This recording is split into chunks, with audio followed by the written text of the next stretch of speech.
መቆም አቅቷል። ድንገትም ወደ አማራጭ አልባው የሞት መንገድ ወደክ። ነገር ግን ስላንተ የሚቆሙ ቅን ሰዎች ብቅ ይሉና ይታደጓል። ከተቃጠለ አከተመለት ከተባለ ጎጆ መሃል በከሰመ የመኖር ተስፋ ውስጥ መሰናክል አልፈው ወደ ሕይወት የሚመልሱ ወገኖች የምድራችን ውበት ይሆናሉ። ረዳት አልባ ሆነህ ተቅበዝብዘሃል እንበል።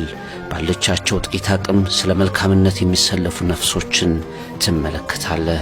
ግራ በተጋባህ መሄጃውን በጠፋ ሰዓት መዳረሻህን በማመላከት የሚረዱ ሰዎች መውደቅህን ተጠቅመው ሊያሸንፉ ከማሰብ ይልቅ አንተን ማንሳት ምርጫቸውን የሚያደርጉ ሰብዕናዎች ምንኛ የምድራችንም የሕይወትም ውበት ናቸው። ከቀደሙ በኋላ ተመልሰው አንተን ስለሚያግዙ ሰዎች አስብ። የሥነ ምግባር፣ የቅንነት፣ የመልካምነትን ዋጋ ተረዳ። እነዚህን ሰብዕናዎች እና ምሳሌዎች ወደ ስፖርቱ ዓለም ወሰድናቸው። ስፖርትን ሕያው የሚያደርገው ታላቅ ወርቃማ ሕግ ስፖርታዊ ጨዋነት ፌር ፕሌይ የዛሬ የትሪቡን የኮከቦች ገጽ ዳሰሳችን ነው። Ten musí skrotiť strach.